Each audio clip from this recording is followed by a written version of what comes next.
जय राधा माधव कुंज बिहारी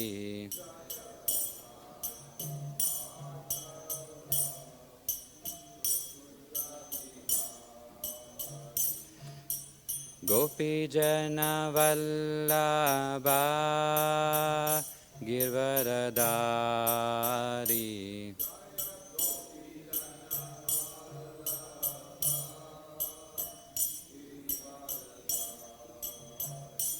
जय गोपी जन वल्लभा गिरवरधारी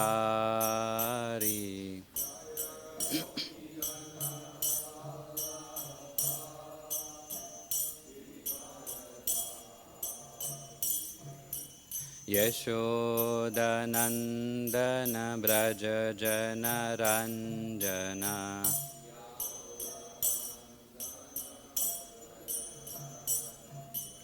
यशोदनंदन ब्रज जन रंजना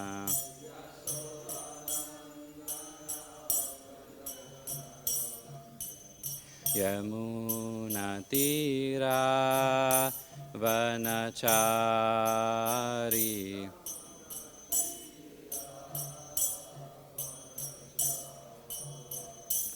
यमुना तीरा वनचारी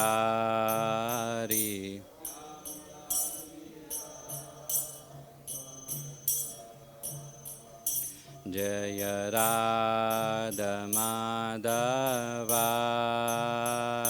कुंज बिहारी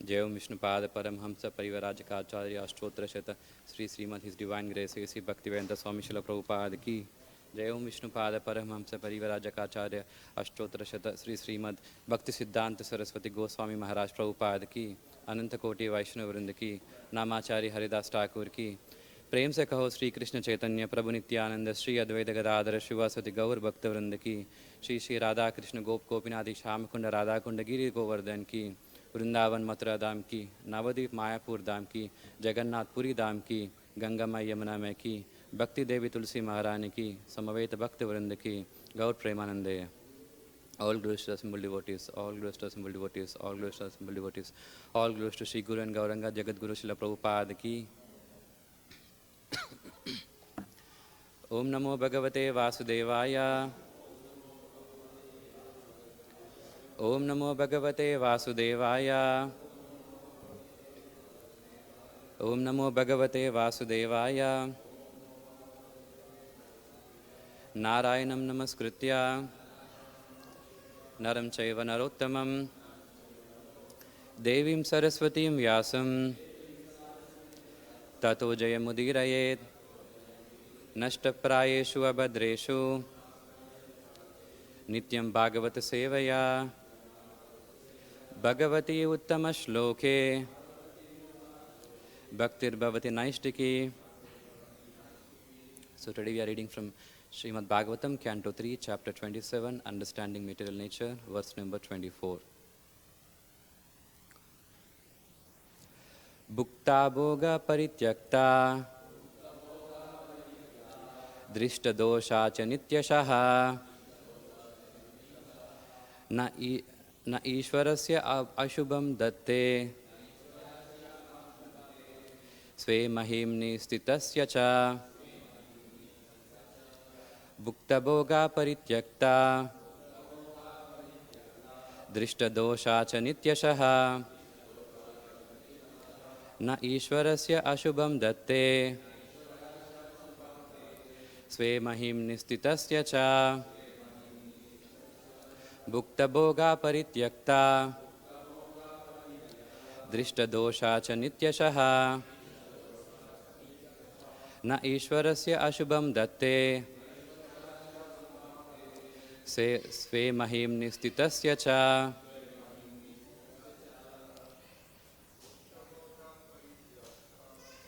Bhogā parityaktā दृष्टदोषा च नित्याśaḥ न ईश्वरस्य अशुभं रत्ते स्वे महिम्नि स्थितस्य च भोगा परित्यक्ता दृष्टदोषा च नित्याśaḥ न ईश्वरस्य अशुभं दत्ते स्वे महिम्नि स्थितस्य च भुक्तभोगा परित्यक्ता दृष्टदोषा च नित्याśaḥ न ईश्वरस्य अशुभं दत्ते स्वे महिम्नि तस्य च भुक्तभोगा परित्यक्ता दृष्टदोषा च नित्याśaḥ neśvarasyāśubhaṁ dhatte स्वे mahimni sthitasya च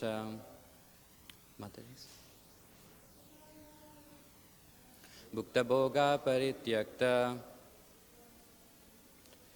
dṛṣṭa-doṣā च nityaśaḥ neśvarasyāśubhaṁ dhatte स्वे mahimni sthitasya च bhukta enjoyed, bhoga enjoyment, parityaktā given up, dṛṣṭa discovered, doṣā faultiness, cha and nityaśaḥ always, na not, īśvarasya of the independent, aśubham harm, dhatte she inflicts, sve mahimni in his own glory, sthitasya situated, cha and. Translation and purport by His Divine Grace A.C. Bhaktivedanta Swami Srila Prabhupada Ki Jai. Translation: by discovering the faultiness of his desiring to lord it over material nature and by therefore giving it up, the living entity becomes independent and stands in his own glory. Let's repeat together. By discovering the faultiness of his desiring to lord it over material nature and by therefore giving it up, the living entity becomes independent and stands in his own glory.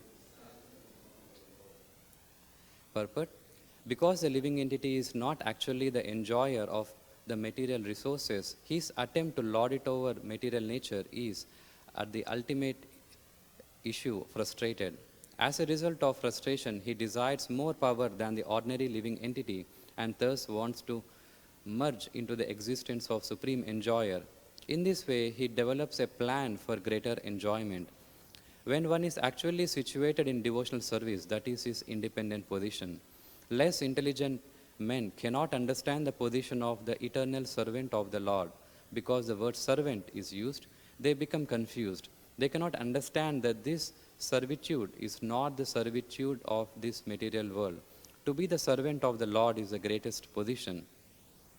If one can understand this and thus revive one's original nature of eternal servitorship of the Lord, one stands fully independent. A living entity's independence is lost by material contact. In the spiritual world, in the spiritual field, he has full independence, and therefore there is no question of becoming dependent upon the three modes of material nature. This position is attained by a devotee, and therefore he gives up the tendency for material enjoyment after seeing its faultiness. The difference between a devotee and impersonalist is that an impersonalist tries to become one with the Supreme so that he can enjoy without impediment, whereas a devotee gives up the entire mentality of enjoying and engages in the transcendental loving service of the Lord. That is his constitutional glorified position. At that time, he is Ishvara, fully independent. The real Ishvara or Ishvara Paramaha, the Supreme Ishvara or Supreme Independent, is Krishna. The living entity is Ishvara only when engaged in the service of the Lord.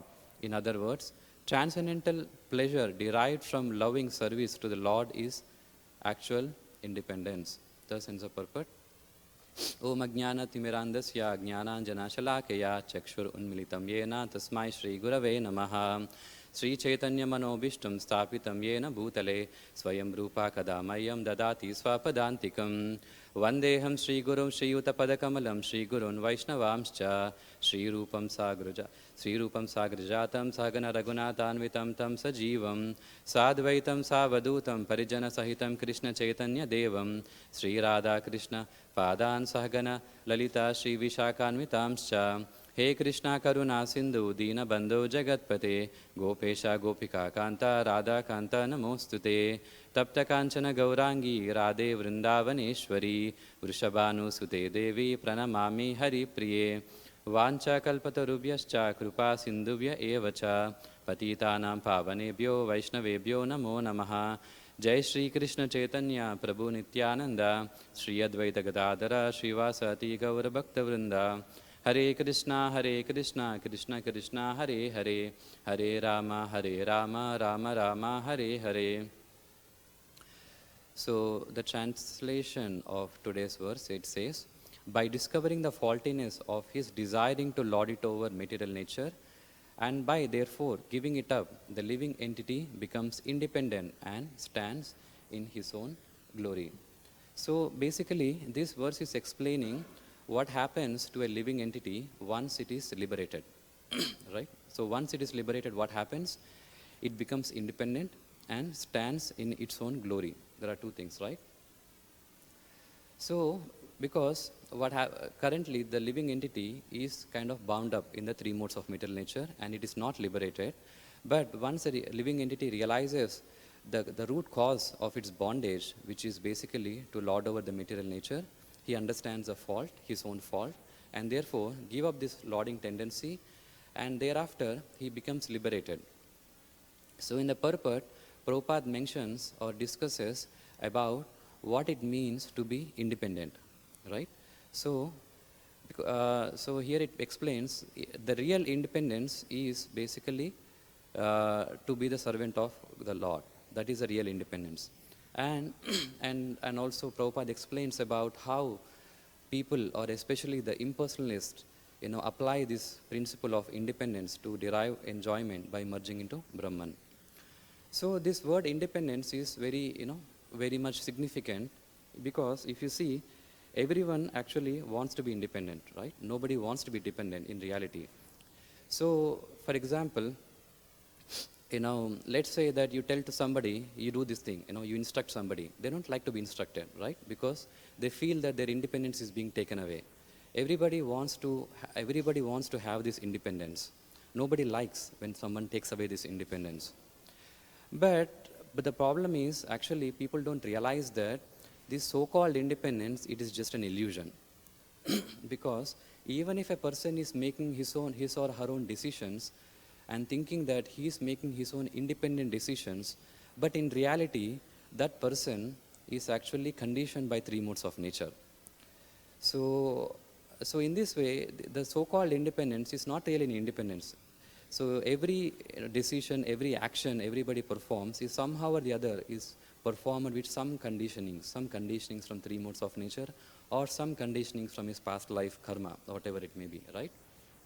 So in this way, this is a false ego. Under the false ego, one thinks that one is independent, and one thinks that one can control and lord over the material nature, and when one gives up this false sense of independence, then that is a real independence, right? So I remember, once I was going to India, and I was asking my sister, what do you want from the US? People usually take things from US to India, right? So she was asking me, just get me on cell phone, I said, okay, that's all right. And I was suggesting, maybe you need to get this cell phone, this is a nice cell phone, you need to get that one. The minute I suggested, she didn't like it, She said that, no, I want this one. Because she wants to feel that she's making independent decisions, But I said, okay, that's all right. I just got whatever she wants. But I was trying to think, how is she making decisions? See, how is your decision so independent, right? See, even though a person may be feeling that, he is making independent decisions, ultimately, that decisions are actually indirectly or unconsciously influenced by so many things. Like there are so many advertisements, right? I mean, those advertisements are meant to influence a person, right? And this person, when he's buying something, he's thinking that he's actually making an independent decision, but actually he's not making an independent decision. He's heavily, heavily, heavily influenced by so many things around him. So this is an illusion. This sense of independence is just an illusion. And that is what it is being discussed here. The real independence is when one identifies oneself as a servant of Krishna. So just to kind of look at the context of the previous verses and try to understand the flow. I mean, what is the flow going on in the current verse? Let's try to look at the previous verses. So, the 17th verse, Devahuti starts asking questions, right? To Kardama Muni, not Kardama Muni, Lord Kapila, right? So, so what is the first question she asks? The first question she asks is that, how is separation possible, or how is liberation possible, right? Because the soul and matter, right, is kind of combined from a very, very long time, right? So it is very tightly bound up. And the living entity is very much identifying himself with this material nature. So how is a separation possible, or how is a liberation possible? That's the first question. And the second question is actually like a follow-up for the first one, where she gives an example of earth and smell.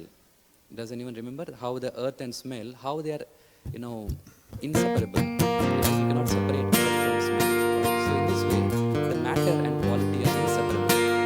So then how is it that Mary Jane says, come along, I got what you need. You're not alone, I'll be your friend. Just you wait and see. Mary Jane is the one, always claiming she is. What fun could be if I just let it ride, a nice and easy slide. So soul is not the actual doer, it is the three modes of nature who is the actual doer, right? So if you say soul is passive, but still, even if you understand it theoretically, but at the end of the day, it is still bound up, right? And the last question she asks is that, okay, let's say even if you understand theoretically that the soul and matter are different, but let's say you hear a class that you're not this body, you're the soul, like 1 hour class you hear on that, and then after one class you may, at least you have some theoretical understanding that you're not this body. But how long that will remain, right? After some time people will forget and they go back to their conditioning, right? So even if it understood theoretically, it is not a permanent solution. The cause of fear is not completely eliminated. Why?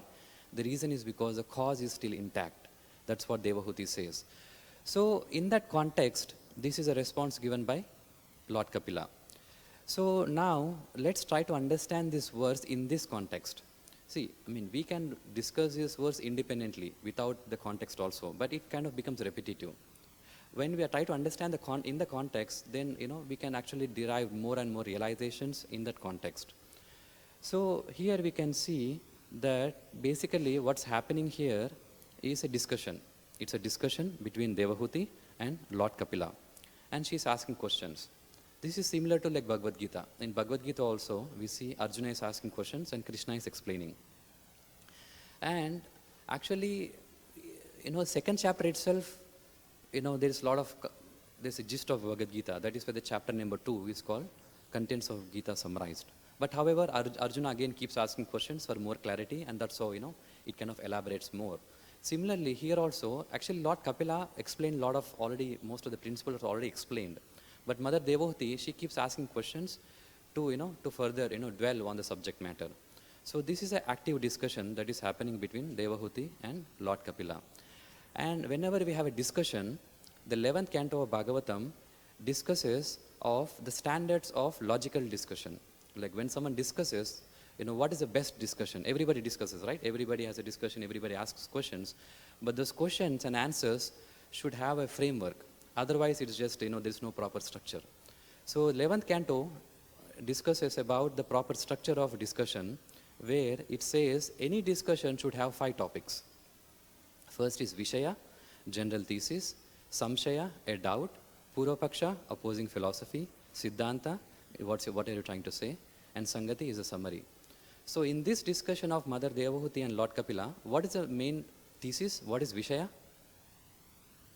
What is the main topic that is being discussed here in this chapter? Material nature. And anything else?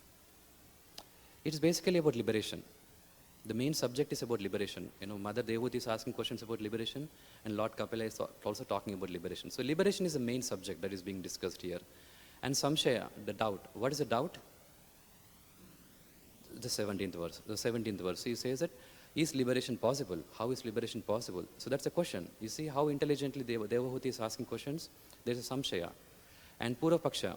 This is a tough one. Does anyone know what is the Purvapaksha here? It is also mentioned in one of the verses. Huh?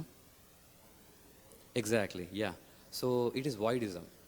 Voidism is a Purvapaksha. That is mentioned in the purport of 17th verse. And the Siddhanta, what is Siddhanta? Siddhanta is very simple. It is basically the process of liberation through Bhakti Yoga. So this is the process, this is Siddhanta and Sangati. So now let's go back to the questions Mother Devahuti is asking. What's the first question? That how is separation possible? The soul and matter are combined from a long time. How is it possible? See, in the discussion about this, in the purport for this 17th verse, we know that the soul belongs to which energy? Marginal potency. And what about matter? It belongs to external energy. Tatasya Shakti, Bahiranga Shakti and Tatasya Shakti, right? So these are actually two categorically different energies of the Lord. So they are like two different things. But however, right now in a conditioned stage, they are kind of together, right? So now, when Mother Devahuti is asking this question, what is she trying to say? Is she trying to say that these are two different things and now they are bound up and it is difficult to remove? Or is she trying to say that these are actually the same? These are one and the same thing? That's the question. So that is not very clear in the 17th verse. But if you go to 18th verse, the real intention of Mother Devahuti becomes very clear.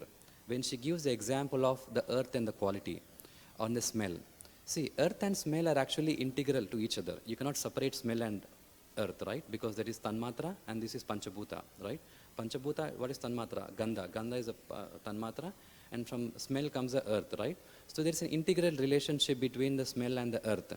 So similarly, when Mother Devahuti is giving the example of the smell and the earth, what she's trying to say here is that she is basically referring to voidism. What is voidism? In the voidism, the concept of voidism says that consciousness is a product of matter. You see, I mean, consciousness and matter are not two separate things, but they are same thing. So that is what voidism means. That is why Prabhupada, in the 17th verse, purport, he mentions this question asked by Devahuti of Kapiladeva is more or less impelled by philosophy of voidism.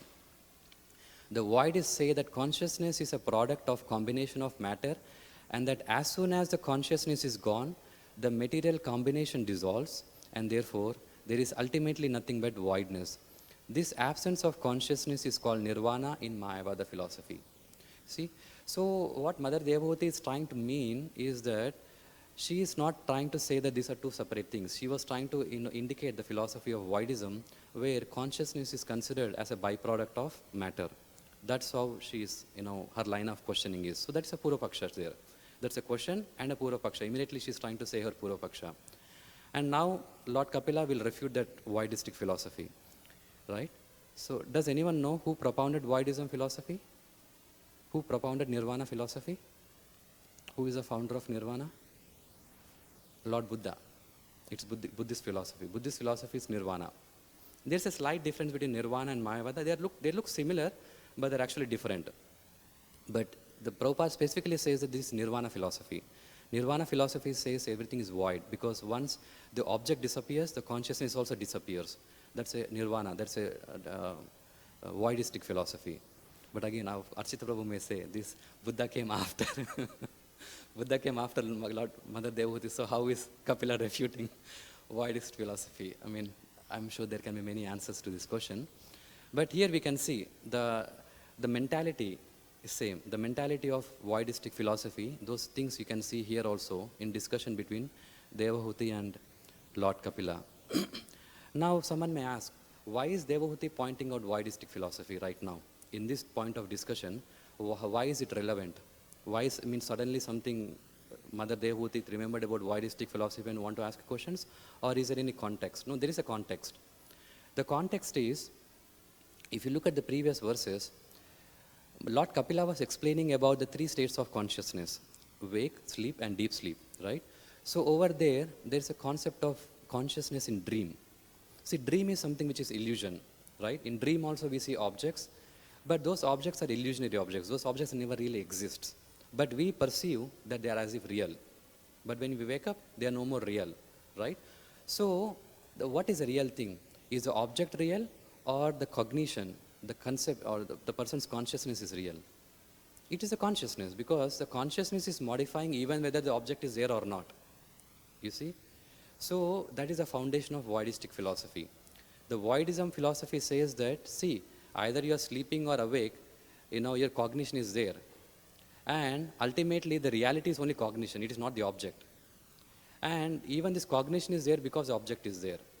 So when the object disappears, the consciousness also disappears. So that is the foundation of the voidism philosophy. So that is why immediately Mother Devahuti is catching that point, that when Kapila is explaining about these three states of consciousness, and that is where the voidism philosophy is, it's like a deviation. It's like a deviant philosophy. So that is why Mother Devahuti is asking about that question, that how is liberation possible, and because consciousness as if it's a byproduct of matter. And the next question she asks is that even if the soul is passive, it is still bound up by the matter, right? Because here, see, there's an attraction. There's an attraction between the soul and the matter, right? And it is very difficult for the soul to come out of this, attraction. And especially, as Krishna also says in Bhagavad Gita, that Daivi Eshami Gunamai Mamma Maya Durtaya. That's these three modes of nature are very difficult to overcome, right?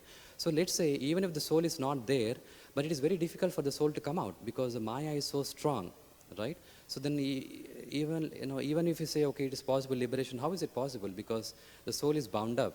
Even if you understand theoretically, but the cause is still intact. Now what is the cause? Does anyone remember what is the cause here? What is the cause which is being referred here? Actually, Kapila answers all these questions. A lording over the material nature is there. Yeah, that is there. There are actually many causes, but there is one specific verse which Kapila discusses about the actual cause. I will show that verse.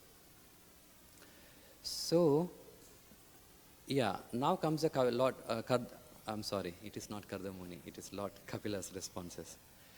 So, the first question is, how is the soul and matter which is combined from a long time, how is it possible to separate? That is where Lord Kapila says it is through Tivramayi Bhakti or Tivra Bhakti. Yes, this soul and matter are combined from a very, very long time. It is almost like inseparable. But however, by strong devotional service, it is possible for them to separate and achieve liberation. That is why the word used is Tivra. Tivra means strong. Why it is strong? Because that is responding to Mother Devahuti's question that it is associated from a long time. If something associated for a long time, you need some very, very strong force to separate it. That is why Lord Kapila says Tivramayi Bhakti. And the next quality, and the next question is about matter and quality, that how the matter and quality are inseparable. And to that, Lord Kapila responds, Jnanena dṛṣṭa-tatvena vairagyena baliyasa, means through perfect knowledge and with transcendental vision, one must strongly renounce and must engage in austerity in performance of mystic yoga. And the next question is about how the soul is bound up by the matter. That this is where we can see the original commentator of Bhagavatam, Sridhar Swami, gives, see, soul is not bound up by the matter actually. See, conditioning of conditioned life is not by association, it is by infection of the three modes of material nature. Just because you are there in the material world, that doesn't mean that you will be conditioned, no. And Prabhupada gives the example of the police station and the police, right? Just because you are there doesn't mean that you are a criminal. So similarly, the conditioning is not happening by association. The conditioning is happening by the infection of three modes of nature. That is the cause. And what is the cause? So I will discuss what is the cause. And how to come out of it is through devotional service. And through devotional service, what happens is that even the cause is destroyed. So, and that is where the 20th verse gives the analogy of the wooden sticks. How the wooden sticks cause the fire, and the same fire burns up the cause. See, what is the cause of destruction there? It is a fire. And what is the cause of fire? It is a wood. And what is the object destroyed is the wood, you know. You see that? So from where it is being produced, it is like fire is an effect. The effect is destroying the cause. You see that?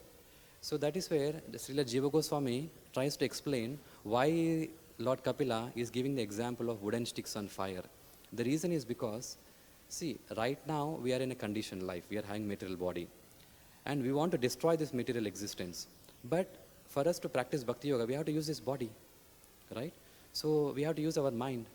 So in the same way, even though our body is material, our mind is material, but we are doing devotional service through the same body, which is matter. And by doing that, actually the matter is destroyed.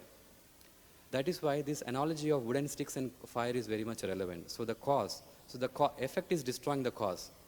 You see that? This is actually very logical statements Lord Kapila is trying to give to answer Mother Devahuti's questions. Because Mother Devahuti's questions are not simple questions. They are very highly philosophical questions.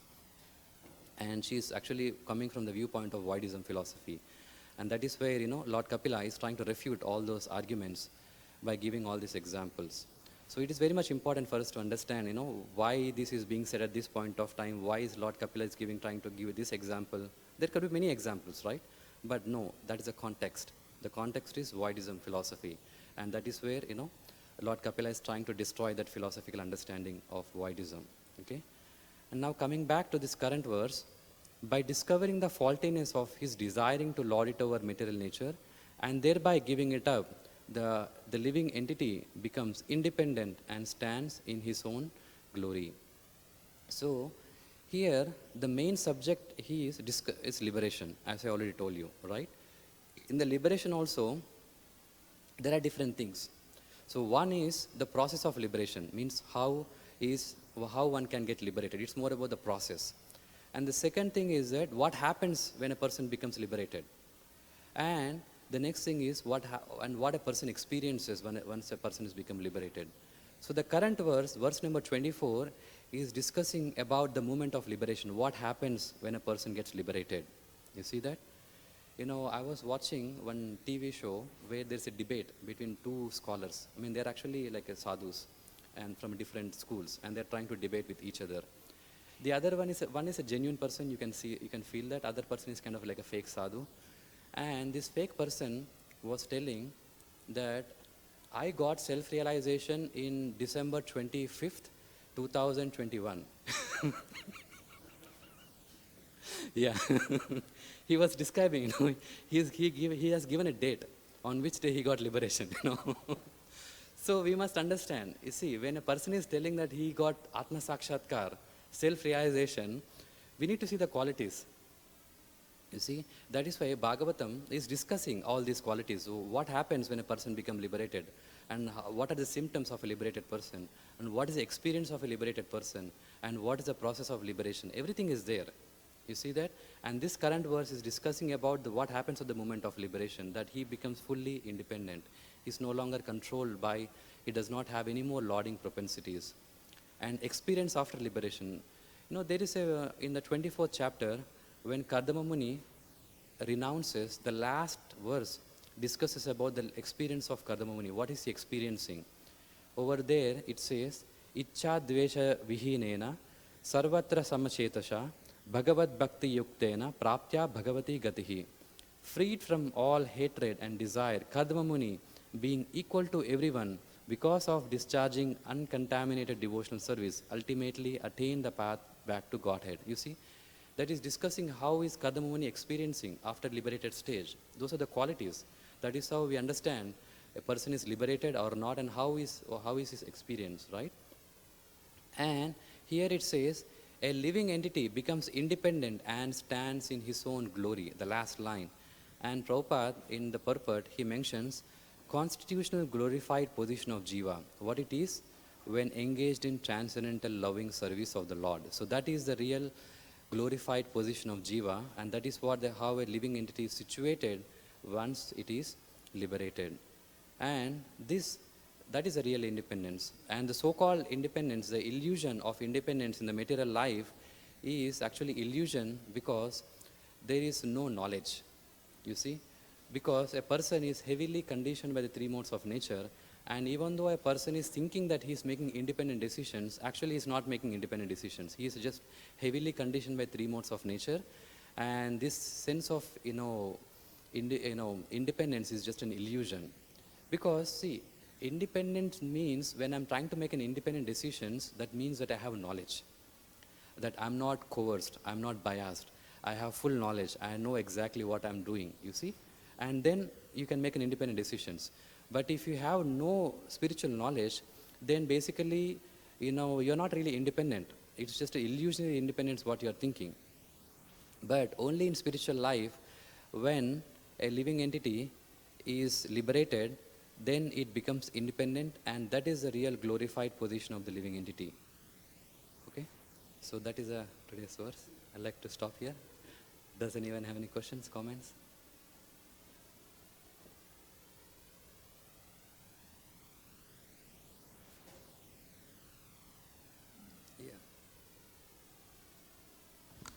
Hare Krishna. I just want to glorify you. You are really very genius. It's really genius class. It's very logical, very nice. Thank you very much. Yeah. Thank you, Prabhu. Yeah. I mean, I'm just presenting whatever I studied, so I cannot take full credit for everything what I'm saying, because ultimately whatever I'm referring is the works of previous acharyas and work of Prabhupada, and just my credit is just trying to understand it, nothing more than that.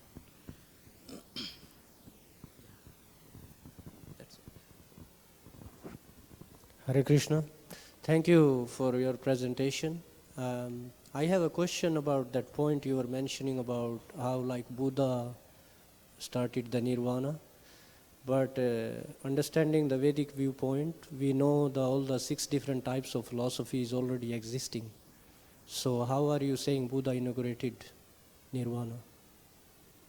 Yeah, so that's a question we can see. Is there a reference you have for that? Is the question, are you saying that is nirvana ascribed to Buddha, or is Buddha is the first person to start nirvana? Is that what's the question exactly? So you made a statement that Buddha inaugurated nirvana philosophy. Correct, yeah, that is Shunyavada. Yeah, that yes, is voidism. But my question is, do you have a reference for that? Because all the 6 philosophies, they're already existing. It's already mentioned in the Bhagavatam. It's eternally existing, all the 6 different types of philosophies. So, see, so what's your reference that Buddha inaugurated nirvana? That is in Brahma Sutras. Vyasadeva, what's the reference? Yeah, so in Brahma Sutras, you can see Vyasadeva refuting various philosophies. There he refutes Atishtik Sankhya, and also there he refutes Nirvana philosophy also. I can send you an exact section of Brahma Sutras where he is refuting this Nirvana philosophy. That means Buddha is not inaugurating Nirvana philosophy, it's already existing. Yeah, see, that's the point. Some people say that, okay, Nirvana, the idea is there, you see. Pretty much you are saying voidist philosophy, so it's already existing, it's been existing all the time. Yeah, you see. It's just some people follow it, some people don't follow it. Yeah, some people propagate it more. For example, yeah, so your statement is incorrect, you should correct it. Yeah. That Buddha propagated, he didn't inaugurate it. It's already existing, but and he propagated that philosophy. Yeah, that is true. And even that is incorrect, because what Buddha was promoting, he was teaching nirvana and ahimsa. That's what he was teaching. But he's not promoting voidism. What he's promoting is, he's promoting nirvana and ahimsa, and he's considered that he's atheist because in Chaitanya Charitamrita it mentions, just because of the reason he rejected the Vedas. Yeah. So we should mention why he rejected the Vedas, because in that time and context when Buddha appeared, people were misusing the Vedic sacrifices to kill animals. Yeah. So we should clarify that, otherwise you are creating a misunderstanding. Okay, so let me respond to your question. So the first question is ascribing nirvana philosophy 100% to Buddha, correct? So that is what I have done. I have ascribed as if Buddha has started nirvana philosophy. That's the first point. So what happens is that, see, these kind of conceptions of voidism and impersonalisms, they're always existing in some form or the other. Like even if you read, Greek philosophers, you can see a lot of similarities in Greek philosophers also having this voidistic conception. So now who started this, right?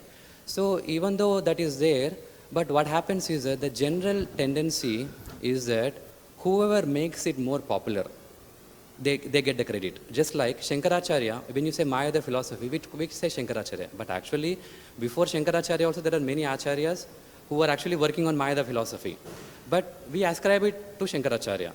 So similarly, that is a general tendency that whoever makes it more popular, there's a nature to kind of ascribe it 100% to him. But, and there is nothing wrong with that because, even there is some truth to it. And the next thing about, Buddha and nirvana and ahimsa philosophy, yeah, I mean, Buddha actually had nirvana philosophy and ahimsa also. But my context today is only about nirvana philosophy. I'm not talking about everything because my class is not about Buddha. My class is about nirvana philosophy. And nirvana philosophy is propagated and publicized or popularized by Buddha. So that is the context I have mentioned that one. Okay. Thank you all very much. Nityaśaḥ Bhagavatam ki jai. Srila Prabhupada ki jai.